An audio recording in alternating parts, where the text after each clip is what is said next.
얼마 전에 그 가디언 6월 보도 보니까요. 유럽하고 중국에서 막 기록적인 폭염이 계속된다고 하더라고요. 네, 맞아요. 포르투갈은 섭씨 40도 넘고 중국 신장 고기는 46도까지 올랐다니 진짜 상상하기 힘든 더위인데요. 그렇죠. 이런 극한의 날씨가 우리가 쓰는 에너지, 특히 전력 시스템에는 도대체 어떤 영향을 주고 있는 걸까요?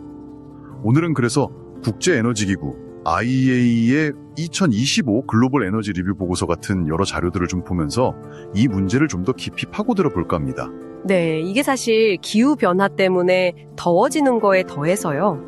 인공지능, AI 같은 새로운 기술들이 막 발전하면서 전력 수요가 생각보다 훨씬 더 빠르게 늘고 있습니다. AI까지요? 네, 그러니까 이게 단순히 더워서 에어컨 많이 튼다 이런 차원을 넘어서는 거죠.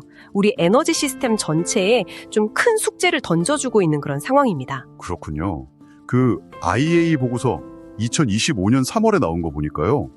2024년에 전 세계 에너지 수요 증가율이 2.2%였대요. 이게 지난 10년 평균보다 훨씬 높은 거고 네, 높죠. 특히 전력 수요는 그보다 거의 2배나 빠르게 늘었다는 점이 되게 눈에 띄더라고요. 아니 왜 이렇게 갑자기 확 늘어난 걸까요? 크게 보면 한 두 가지 원인을 짚어볼 수 있을 것 같아요.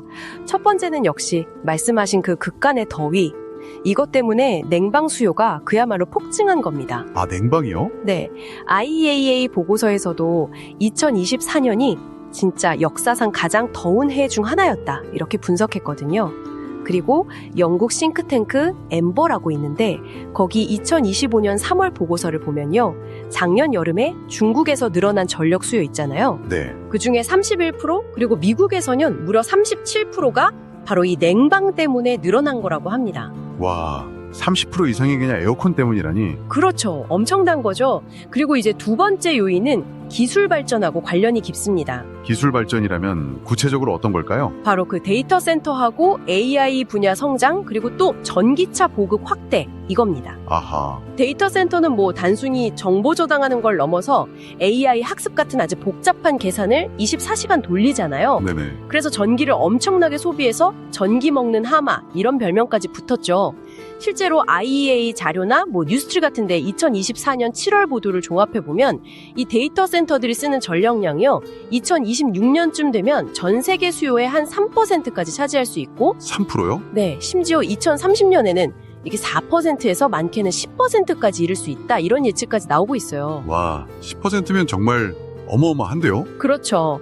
그리고 전기차도 마찬가지예요. IAA 보고서 보니까 2024년에 판매량이 한 25% 이상 늘어서 전체 자동차 판매 중에 20%를 차지할 정도로 아주 빠르게 늘고 있고요. 이야, 전 세계 전력의 10%를 데이터 센터가 쓸 수도 있다니 정말 놀라운데요. 근데 이런 수요 급증이 단순히 전기를 더 많이 쓴다 이 차원을 넘어서 기존 시스템 자체를 좀 흔들 수 있다 이런 지적도 나오던데 구체적으로 어떤 위험 신호 같은 게 좀 보이나요? 네, 맞습니다. 특히 그 폭염이 심할 때는요, 전력 공급망 자체가 이걸 버티지 못할 위험이 커지는 거죠. 예를 들어 에너지데일리 2025년 5월 보도를 보면 미국에서는 올 여름에 폭염이랑 데이터 센터 수요 급증 때문에 아예 정전 가능성까지 경고하고 있을 정도예요. 정전이요? 네. 게다가 예전 사이언스타임즈 2013년 기사에서도 지적된 건데 더운 날씨 그 자체가 송전선의 효율을 떨어뜨리거든요. 그래서 문제를 더 심각하게 만들기도 하고요. 효율까지 떨어뜨리는군요. 네. 근데 더 걱정스러운 부분은 뭐냐면요. 이렇게 막 늘어난 전력 수요를 감당하려고 다시 그 화석연료 발전에 기대게 되는 이런 악순환이 나타난다는 점이에요. 그게 정말 문제네요. 네. 엠버 보고서에 따르면 작년 여름에 중국하고 미국에서 그 급증한 냉방 수요 맞추려고 석탄이나 가스 발전량이 엄청 늘었다고 해요. 그러니까 이게 우리가 기후변화 때문에 너무 더워서 에어컨을 켜는 거잖아요. 그렇죠. 근데 그 전기를 만들려고 다시 지구를 더 덥게 만드는 에너지를 쓰는 그런 아이러니에 빠진 거죠. 이 고리를 어떻게든 끊어내야 하는데 이게 참 심각한 문제 아닐까요? 와, 진짜 아이러니한 상황이네요. 말씀 듣고 보니 정말 심각한데요. 그래도 이런 문제를 어떻게든 해결하고 또 전력 공급을 안정적으로 유지하려는 노력도 당연히 있겠죠. 물론입니다.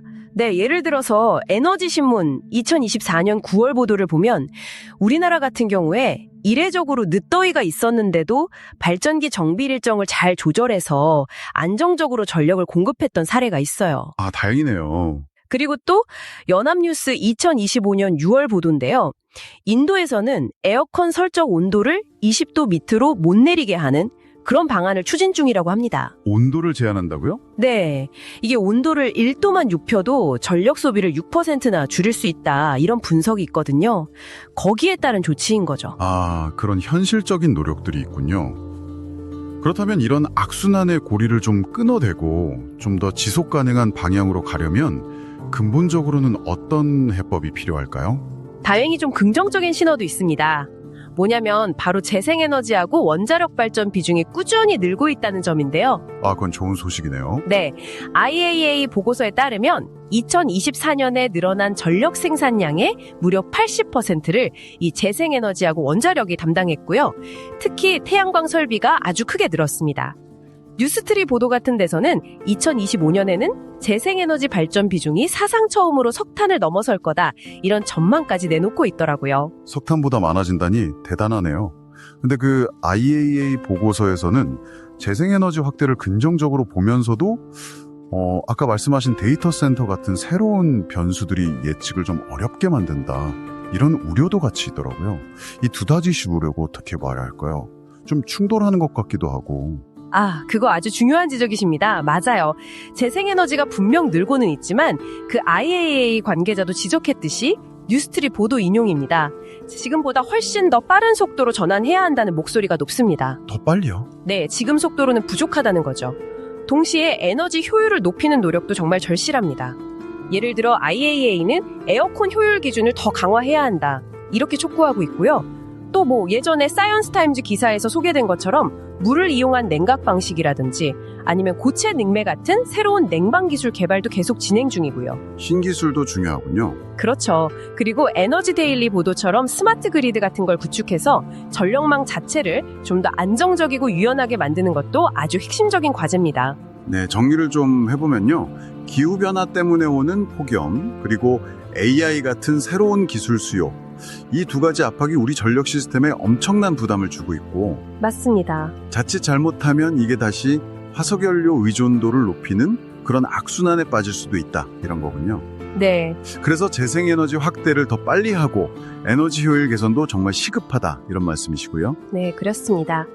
특히 그 데이터 센터의 폭발적인 성장세, 그리고 점점 더 심해지는 폭염 속에서 과연 현재의 청정 에너지 전환 속도나 효율 개선 노력이 이 악순환의 고리를 끊어내기에 충분할까?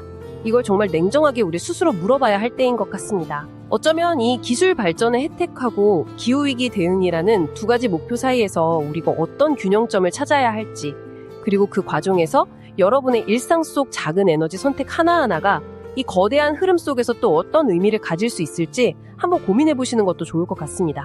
네, 오늘 정말 함께 깊이 생각해 볼 지점들을 많이 얻은 것 같습니다. 끝까지 들어주셔서 감사합니다.